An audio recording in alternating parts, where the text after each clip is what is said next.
Every July 16, the Church celebrates the liturgical feast of Our Lady of Mount Carmel. It was in the Carmel of Lipa, in the mid-20th century, that Our Lady came to visit her Filipino children. In the course of her apparitions in Batangas, she asked for our consecration in the spirit of Saint Louis de Montfort. Let us with docility comply with her request and pray. Act of consecration. I am all thine, and all that I have is thine, O most loving Jesus, through Mary, thy most holy and immaculate Mother.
Father, and of the Son, and of the Holy Spirit. Amen.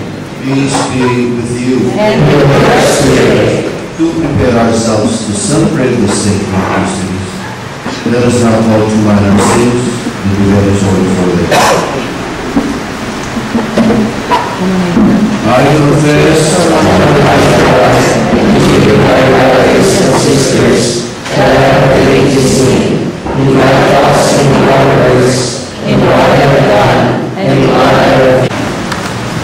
Brothers and sisters in Christ, we are all aware that we are celebrating today the feast of Our Lady of Mount Carmel. Our Lady of Mount Carmel is the patroness of the Carmelite monks and Carmelite women. And it got its name from the beautiful promontory or headland of Israel, very imposing. And that part of Israel was considered holy and a symbol of fidelity to the Lord. That was the place where the prophet Elijah in 850 before Christ gathered the Israelites to demonstrate to them the triumph and the supremacy of God over all. In 1150, Saint Berthold founded the Carmelite order and put it under the protection and tutelage of our Blessed Mother. He then gave a rule very strict and severe, living in extreme poverty, always in fasting and abstinence. But after several years, Saint Simon Stagg reorganized the monks, this order, and made them as mendicant monks, meaning to say they live by what they ask and what people give them. That they are not only engaged totally in prayer, but also work outside charitable works, like helping the poor. And there was a division of this order. The first is called the Carmelites, under the rule of Saint Simon Stagg. The rule was this time mitigated. And the other one is that of these Carmelites living through the Reformation introduced by St. John of the Cross. And among the sisters, they followed that, discussed order, and the very order that was founded by then Saint Teresa of Avila. But what about the brown scapular or scapular of Our Lady of Mount Carmel? Saint Simon Stagg claimed and revealed that Our Lady appeared to him, and the lady gave him that scapula, so that that scapula will be reproduced and be distributed to people. And anyone who wears that enjoys special protection from the Lord and from the Blessed Mother, and also receive special heavenly graces. This devotion spread in Europe and went into Asia, and it is almost everywhere now. My dear friends, we have the name Our Lady of Mount Carmel. In fact, Our Lady has several titles. Here in the Philippines, we have several. We have our own Our Lady of Namampakan in Luna, Our Lady of Manawa in Pangasinan, Our Lady of Charity in Agoo, Our Lady of Antipolo in Rizal, Our Lady of Peña Francia at the Bicol region, Our Lady of Piat in Cagayan, and so on and so forth. These titles have been given to Our Lady in deference to the place that she is honored. But the real title of Our Lady is Our Lady of the Most Holy Rosary. And that is what she revealed in a few appearances that she had. First at Fatima, and then Lourdes, when she appeared to the little girls, and she gave the message. It was not their message. It was the message of the Lord, her divine Son. And she told them, tell the people to pray the rosary. Tell the people to pray for the conversion of sinners.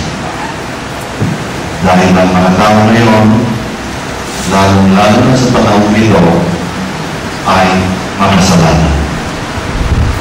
I read the gospel which is meant for today. We have a different gospel now because of the celebration of Our Lady of Mount Carmel.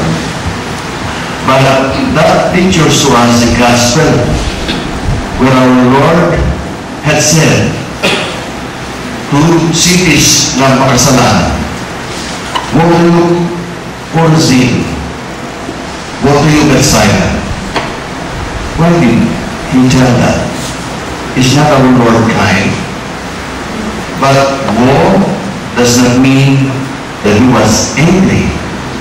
He was rather expressive of his feeling towards the city. He was not angry at men who were sinning. He was angry and pitiful at their sin because of men's falling. And therefore, all of these kind of pity that the Lord had would point out to what that our Lord would like us to feel and experience. Calamities, disgrace, pains and suffering. It reminds us, my dear friends, of the killer quake in 1990, which happened on this very day, July 16. It was a killing because it killed many people. Did the Lord intend that? It was a kind of a reminder, something that would shake us, that we are sinners, and as sinners, we need conversion.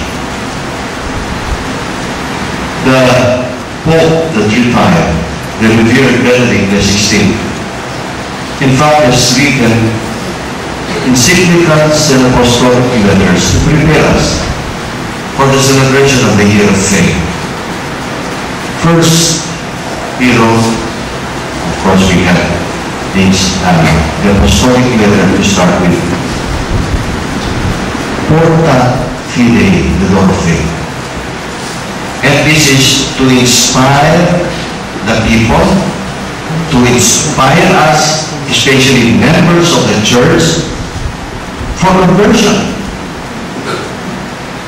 And after conversion, only then can we become credible witnesses of the gospel of God.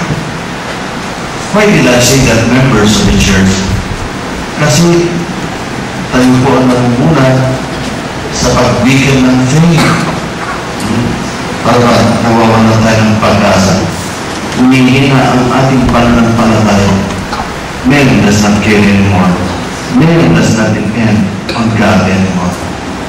And it is to this that our Holy Father, the one who Benedict XVI, had written this exhortation to inspire us to understand better our faith, to again have the joy to renew our faith, to have the joy to live a renewed faith, and the joy and enthusiasm to share a strong faith. That's what we have, the celebration of the Year of Faith. And we are moving towards its culmination, which will fall on November 24th, the solemnity of Christ the King. Why is it like that, my dear friends? I think it's not quite addressed to people outside our church, no, but for us. Addressed even to priests and religious for our own purification. Addressed to the members of the church, because despite of their activities, they seem to not depend on the God anymore.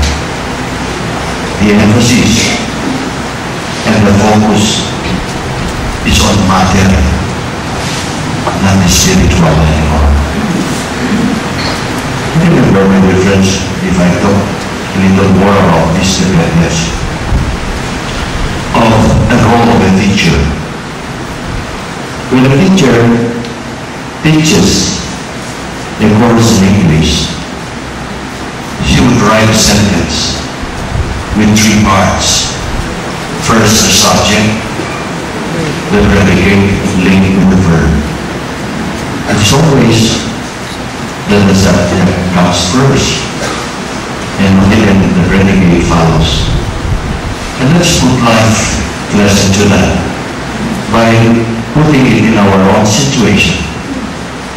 God is always the subject and man the predicate. But what does man do now? He exchanged positions. He became the subject and put God as a predicate.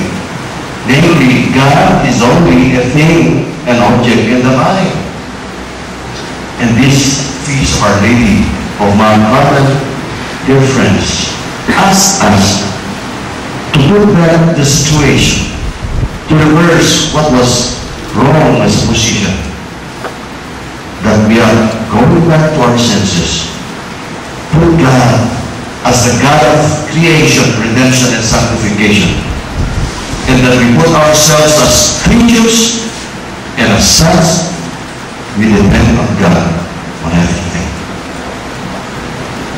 Second, writing of the Father of the Pope is said in Latin, Spe salvi, facti sumus.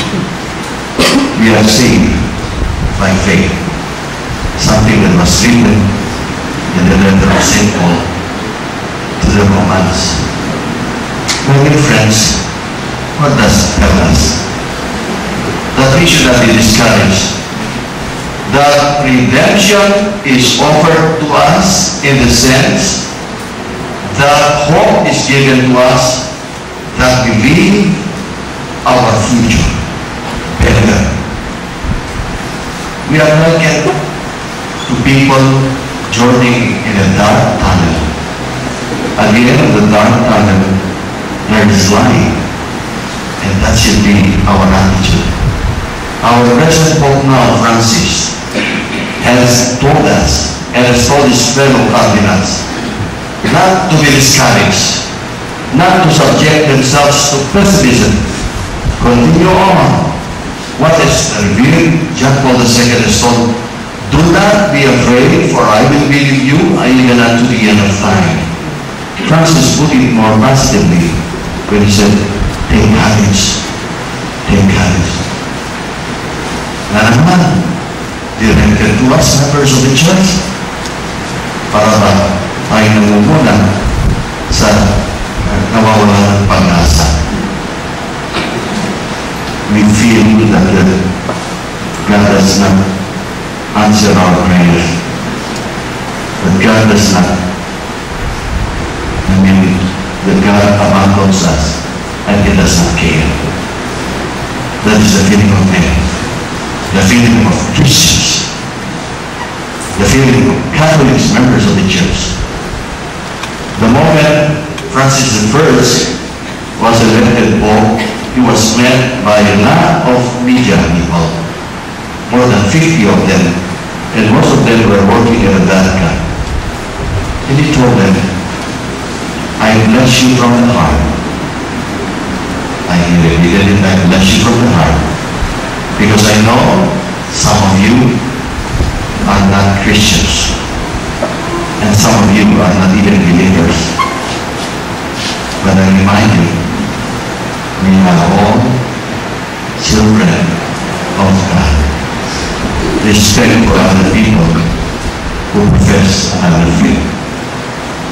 And lastly, my dear friends, the first encyclical that the Holy Father has written, Benedict XVI, Deus Caritas Est, God is love. Many times, my dear friends, we scan the pages of the Bible, and you can only start one word there, love. Love of God. The gospel last Sunday was us again. What shall I do? To inherit eternity.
Let us go in peace to love and serve the Lord.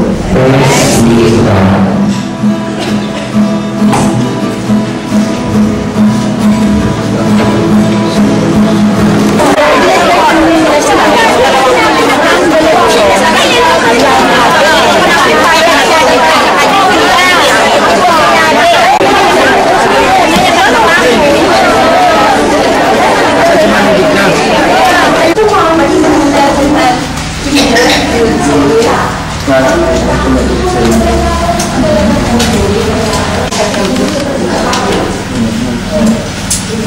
Diyos ko yung partner kong nasa lapod ko, si Kiki, nakita ko kanina. Awan na awan. Awan na halos ang mga kabata.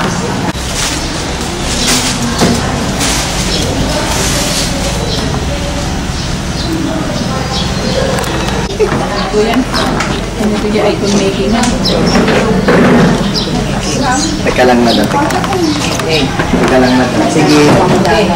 Okay, good morning everyone. Today is the feast of Our Lady of Mount Carmel. I would just like to introduce to you icon framing. Today, even I will Road mounting.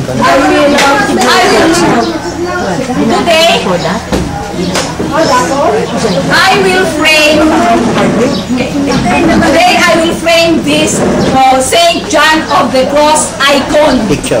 And this will be the one to be used for the procession on December 14th, Feast of Saint John of the Cross. We cannot have Saint Teresa without Saint John of the Cross. They are partners. Yesterday, where is the one?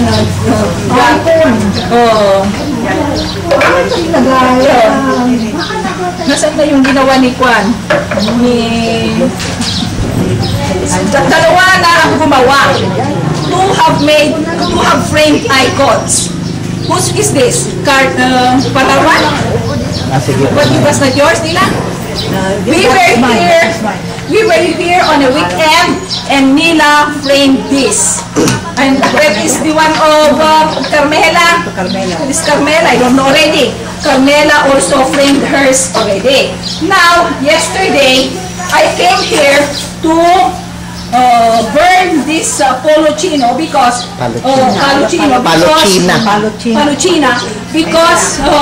the torch that I bought that time was not functioning. So I wanted to make sure that if I will make this one today, this one is functioning, and I'm so happy it did function because the blue flame was out. Okay. Now, because it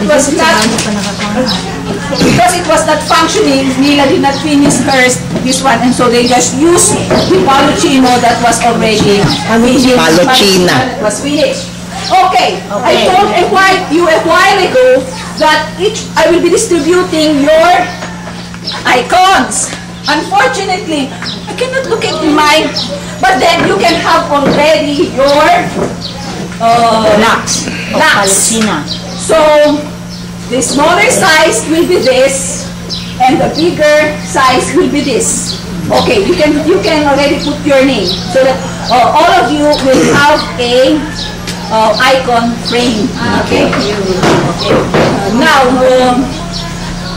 so that come December 14, when we will have the procession, you will have also your icon. Because where I attended, I was out, as I said, for 15 days, Notre Dame de Vie. The activity in the afternoon was icon framing. And then they said there is the Marian procession, which is the Santa Cruzan. And then I said, I will bring my icon. Yung pala, mas malaki pa yung nasa isip yung coordinator because she asked us really to bring all our icons and put it at the altar. And then we had the procession in each area also where the icons, and then at the mass it was at the altar blessed by the priest. So talaga na surprise pala yung icon na yan. Now there are many stages. So I went to all the lumbers looking for Palucina. Yes. Wala Palucina. And then I told to Danny, great. Alam mo naman, so may plus points yung asawa ko. Wala naman ako doon ako makahalat ng Palucina. Sabi ko, and then he said, try doon sa malapit ng bahay ni Colonel Farolan. Doon kay, gatan ba yun? Yung a glass world, gagadan. Ako dumaan, true enough, meron. So you bought that? Yes! Sa mga manungay? It's not that expensive. Planks. And then my carpenter put it together. Ano yung may dugtong ba yan? Ito, dugtong ito. But you will see it. Alam mo, I did not kasi supervise him. sana ito, yung maliit, hindi na na-joint kasi dyan na yan, kasi mayroon naman yung maliliit. Ganyan pa rin. Para cute na sana, para sa cute. Madam, just one question. Ito, sandali lang. Okay. Ito yung first na ginawa namin, maliit, Holy Trinity. Yes, ma'am. Ay, hindi, Pentecost. Yes. Ito yung hawak-hawak ko nung Pentecost. And then, yung Day of Solitude namin, ito, si Okay. Jesus in the womb of Mama Mary. Theotokos. And then yung last is the Holy Trinity. Pentecost. Trinity. Yes, the Trinity. Ito, Yes. so kompleto. Okay. Ngayon, what are icons? Icons are images, religious images that leads you to devotion. Ganyan, ano? So, Mother Perpetual Health icon. yes, Mother Perpetual Health icon. So, ayan, tinignan ko rin. Ito yung mga, you will be receiving. Ito yung mga icons na makukuha ninyo. Ay, wag po, bakit wala yan, no? But then, ito yung mga Eastern Church Art. steps. Okay. Ang dali yung steps. I guess, paano lang. So, ito, this is Steel brush. Steel brush. So, after burning the wood, How do we burn? You show us. yes, I'll be coming back because I know everybody is already again in a hurry. Yes. But what I did was yesterday. Yesterday I was here. Nasaan na ba yung Yung burning sana, yung sa Yung importante dyan. burning. Ito Hey, kuha mo na. Oh, kagabi I was here. Galaxy. Gallery.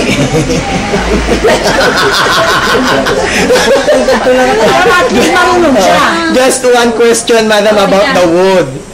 For example, madam, we don't have paluchina. Hindi pwede. Can we use different types Kasi of wood? China nga ang sinabi eh. Ay, ganun ba?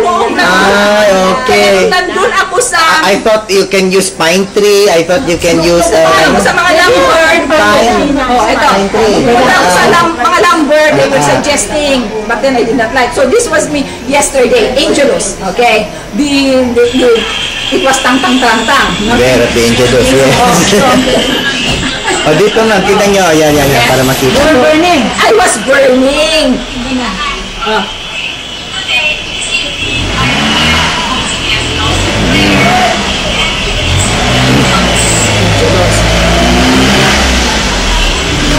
Tignan na lang ninyo. So, ang ginawa ko ganito yun. In-open ko ito. So, alam niyo pag-open, pag-ano. No. Okay. Huwag mo yung sa amin. Kasi Doon sa taas. yan, lumabas na yung Oo nga. Dati she will take everything. Ganon. Alam mo, noong natapos na ako nag-burn kagabi. Amoy ba? Hindi.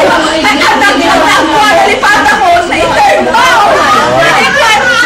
Nagpanik na. Madam, wala namang lumalabas. Wala kasi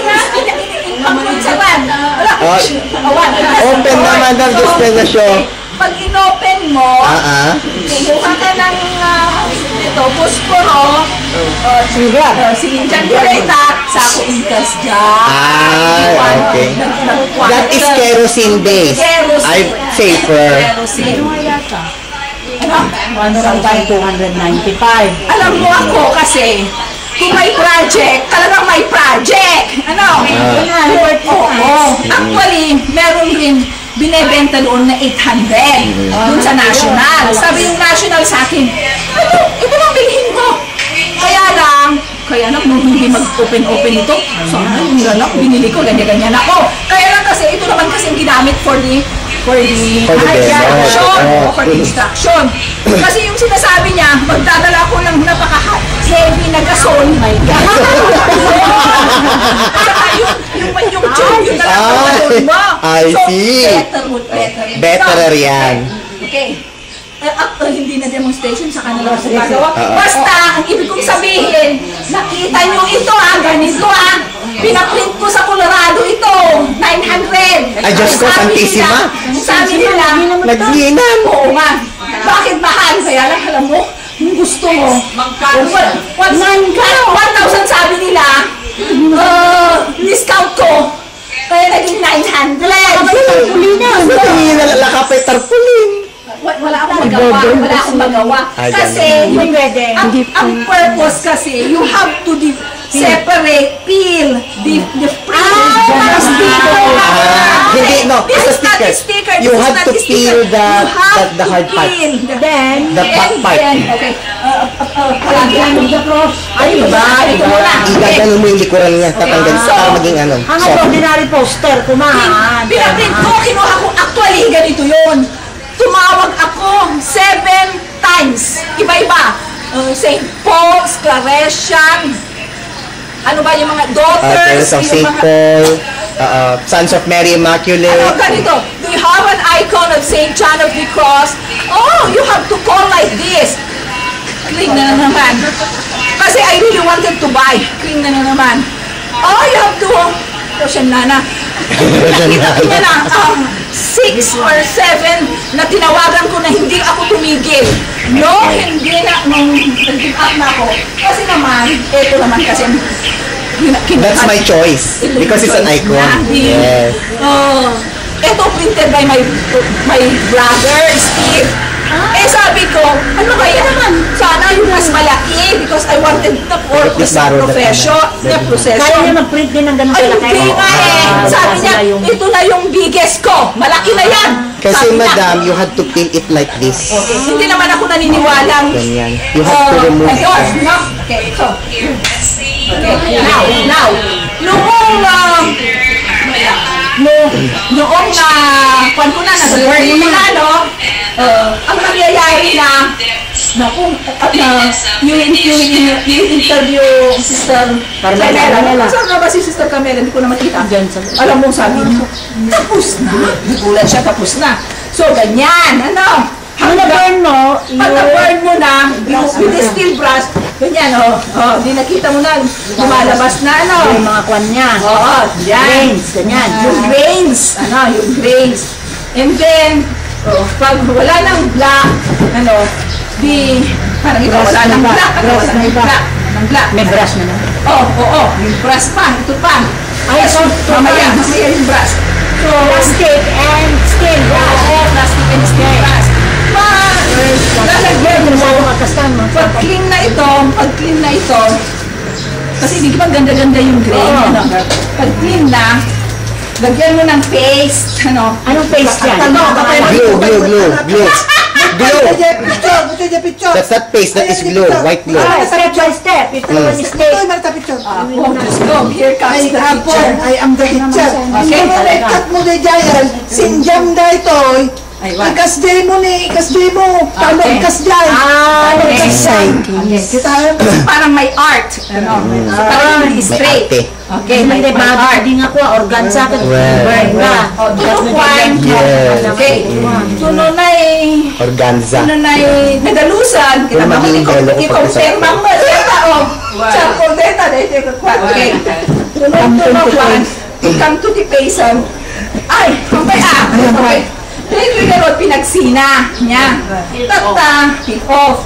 Hana even, yung tinang peel off mo niya.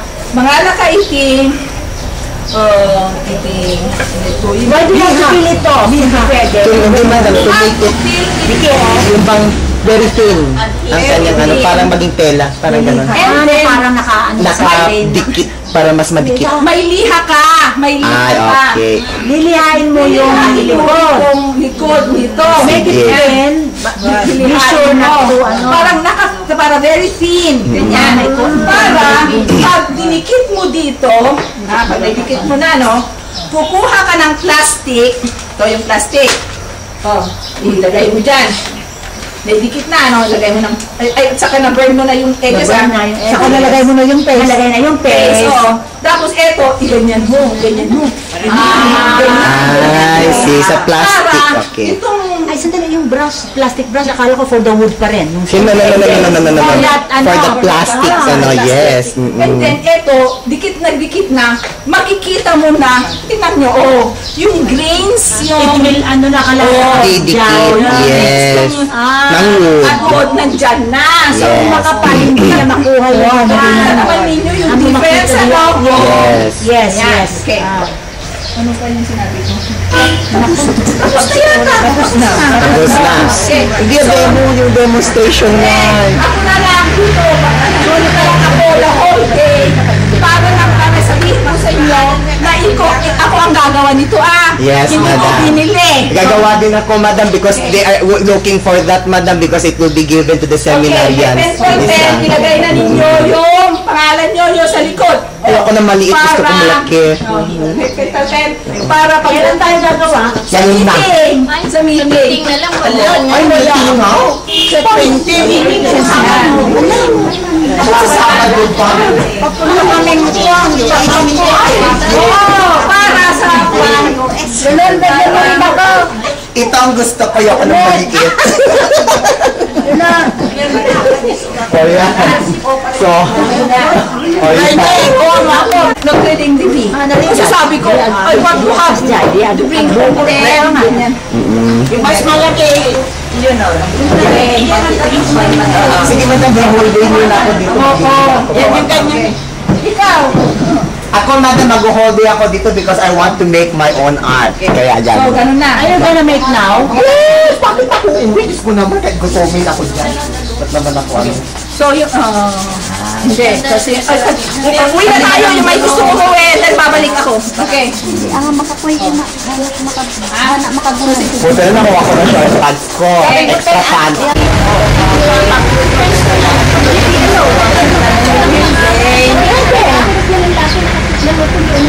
One, mo kung galang.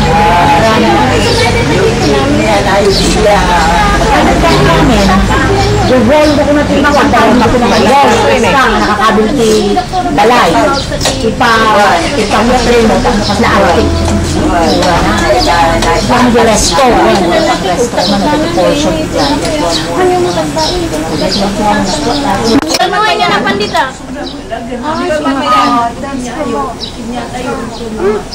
Ay, adagas na. Di malagas na lang mo pa.